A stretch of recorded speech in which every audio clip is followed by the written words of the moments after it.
बोला हो. आपलं लेकरू येणार आहे, त्याला आपण खूप शिकवून मोठं करू. आपण दिवस रात्र कष्ट करू, लेकराला काय कमी पडू द्यायचं नाही. या दाम्पत्याला एक पुत्र प्राप्त होतो. आपण आपल्या बाळाचं नाव काय ठेवायचं? आपण आपल्या बाळाचे नाव माधव असे ठेवूया. वा, किती छान आहे नाव. आपण लाडाने त्याला राजा म्हणूया. हा,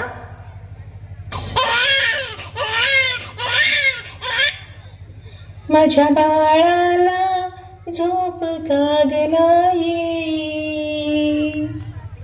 आई गाते तुला अंगाई.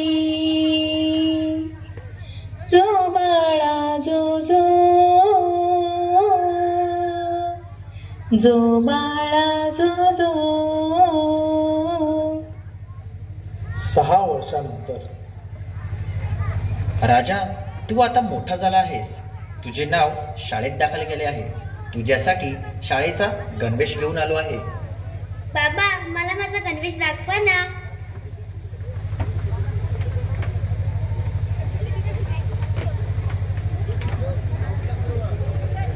शाळेचा पहिला दिवस भरून राजा घरी येत आहे. आई राजाची वाट बघत घराच्या बाहेर उभी आहे. आई, आई. अरे राजा, मी तुझ्यासाठी तुझ्या आवडीची नारळाची वडी तयार केली आहे. जा पाहू लवकर, हातपाय धु आणि खाऊन घे.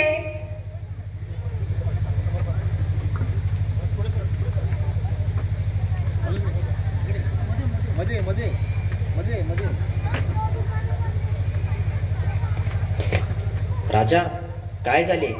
असा शांत का बसला आहेस? बाबा, आजच्या शाळेचा दिवस खूप छान गेला. मी 2 ते 10 पाढे बोलल्याबद्दल माझ्या बाईंनी मला शाबासकी दिली आणि माझे नवीन मित्रमैत्रिणी तयार झाले. पण सर्वांकडे नवीन दप्तर होतं. तुम्ही कधी मला नवीन दप्तर घेणार? सर्व झोपी गेले आहेत, परंतु लेकाचे बोलणे ऐकून बाबांना झोप लागत नाही. ते विचार करत आहेत. आका, नमस्कार. अण्णा आहेत का? अण्णा, माधवचे बाबा आले आहेत. हा, आलं. तुमचा माधव खूप हुशार आहे. स्वाभिमानी आणि संस्कारी सुद्धा. आजकाल अशी मुले कधी पाहायला मिळतात का? आणि हे बघा, आमचे कार्टून. केशव, काय काम काढलंस? अण्णा, थोडी मुलाच्या शिक्षणासाठी पैशांची गरज होती. एवढंच ना? ए रामू, त्यांना हवेत तेवढे दे. आई बाबा, तुम्ही जेवले का नाही? अरे राजा, आमचे पोट भरले आहे. ए देवकी, झोपाची तयारी कर. अहो, तुम्हाला थोडं पाणी आणून देऊ प्यायला? उपाशी पोटी झोप नाही लागणार हो. अगं, आपला राजा 10वीला जिल्ह्यातून पहिला आलाय. त्याला पुढच्या शिक्षणासाठी शहरात पाठवावा लागेल. त्याला खूप मोठा खर्च आहे. आपण एवढा पैसा कुठून आणणार? अहो, आपलं स्वप्न होतं ना, आपला राजा लाल दिव्याच्या गाडीत बसला पाहिजे. मग आपली आहे तो जमिनीचा तुकडा सावकाराला विका, पण माझ्या राजाला शहरात शिकायला पाठवा. त्याला मोठा साहेब झालेला मला बघायचं आहे. त्या दाम्पत्याने दिवस रात्र मेहनत करून शेत जमीन विकून आपल्या राजाला शिकवले, संस्कार दिले, स्वाभिमानी बनवले व शहरामध्ये कॉलेजात पाठवले.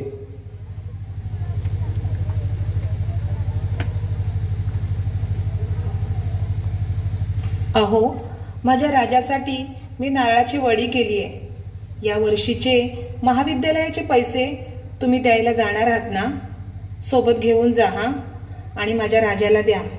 तुमच्या हाताने भरवा आणि त्याला सांगा, आई तुझी खूप आठवण काढते.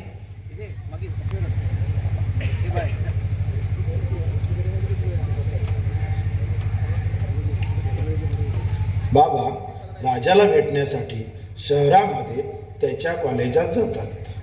पण तुम्ही इथे का आलात? चला बाहेर जा.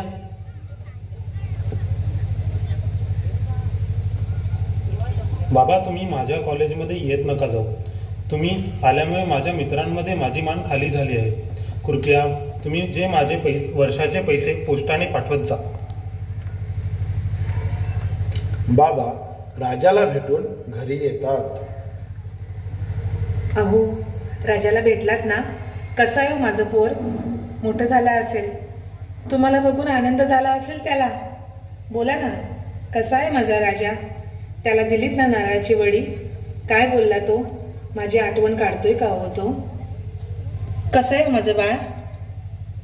होय, तुझ्याबद्दल खूप विचारत होता. माझ्या आईची काळजी घ्या असे बोलला. 5 वर्षानंतर. अहो, किती दिवस झाले माझ्या पोराला बघितलं नाही. घशाखाली अन्न नाही उतरत हो. मला घेऊन चला तुम्ही माझ्या पोराकडं. मला बघायचंय. एकदा मला त्याला डोळे भरून बघायचंय. बोला ना, कधी जायचं आपण? जाऊ आपण आपण जाऊ राजाला भेटायला. बोला ना हो. अगं, मी विसरून गेलो. राजाचे पत्र आले आहे. पाहिलं तर आपण राजा खूप अभ्यास करतो व खूप चांगल्या मार्कांनी पदवी प्राप्त करतो. 5 वर्ष झाले माझ्या आई वडिलांना मी भेटला नाही, विचारपूस केली नाही, साधा पत्र सुद्धा पाठवले नाही. मला भीती वाटते की मी पत्र पाठवले तर आई बाबा काय विचार करतील. नंतर पाठवेल, वेळ मिळेल तेव्हा. बाबा खोटं सांगून आईला बरं वाटावं म्हणून दर महिन्याला कोरा कागद वाचून दाखवत असत. प्रिय आई बाबा, तुम्हाला माझा नमस्कार. मी इथे खूप खुश आहे. आपल्याला भेटून खूप वर्ष झाली. मला सतत तुझी आठवण येते ग. असं वाटते की कधी भेटावे, आईच्या खुशीत कधी जावे. आई बाबा, तुमची खूप आठवण येते. काळजी घ्या. लवकरच भेटू. तुमचा लाडका राजा. पेपर पण पेपरमध्ये बातमी छापलाय. माधव केशव सातपुते नाशिक जिल्ह्याचे जिल्हाधिकारी झाले आहेत. आपला लेख कलेक्टर. चला आपण नाशिकला जाऊ. माझा लेख कलेक्टर झालाय. चला चला लवकर चला तुम्ही. पण नाशिकला जायला पैसे नाहीत. अहो, आपले चांगले दिवस आले. आता या झोपडीचं काय करायचं? आता आपण मोठ्या घरात राहणार. माझ्या राजासोबत मी मोठ्या घरात राहणार. ही झोपडी विकून टाका. काय मिळतील 4 पैसे, त्या पैशात आपण नाशिकला पोहोचू. माझा लेख मोठा साहेब झाला. ते दाम्पत्य मुलाला भेटण्यासाठी नाशिकला जात आहेत.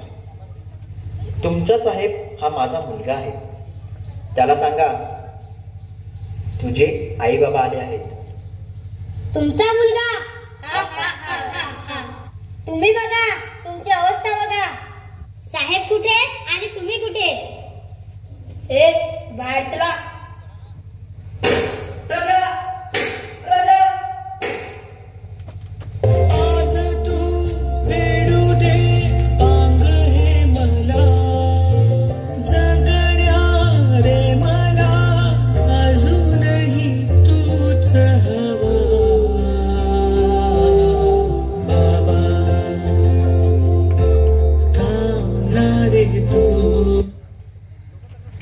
आपला मुलगा जिल्ह्याचा कलेक्टर झाला आहे. त्याच्याच सिक्युरिटीने बापाला लाथ मारली. हे सहन न झाल्याने त्या बाबांचा देहांत होतो. तुम्हाला कामाची गरज आहे ना?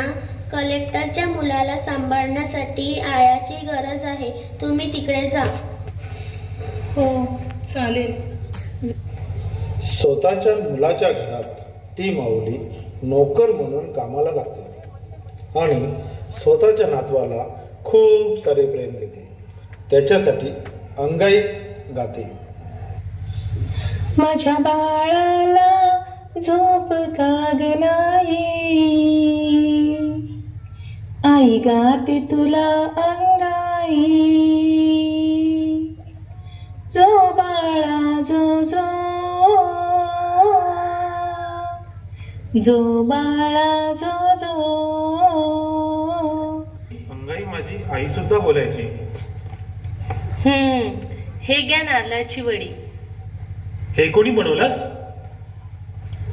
या मावशीने. आई तू?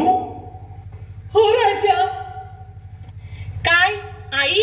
ह्या मावशी तुमच्या आई आहेत? मावशी तुमची आई आहे म्हणजे तुम्ही मला खोटं सांगितलं का? बोला माधव बोला.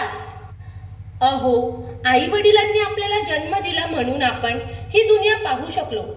तुम्ही त्यांना कसे विसरलात? अहो, बाहेरच्या दुनियेत जरी तुम्ही प्रसिद्ध झाला असलात तरी आपल्या आई वडिलांची जबाबदारी तेवढेच सक्षमतेने पार पाडणे हे तुमचे आद्य कर्तव्य होते. हो ग, माझं चुकलंच. नाही, मला नाही राहायचंय तुमच्या सोबत. जो व्यक्ती पैसा प्रसिद्धीसाठी आपल्या आई वडिलांना विसरला तो उद्या आम्हालाही विसरेल. हो, माझं खूपच चुकलं.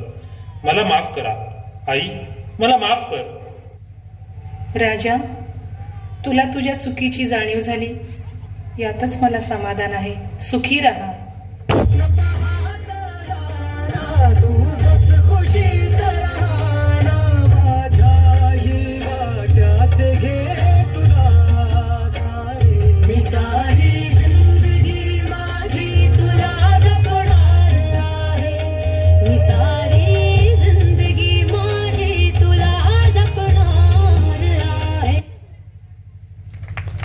सुंदर जोरदार टाळ्या.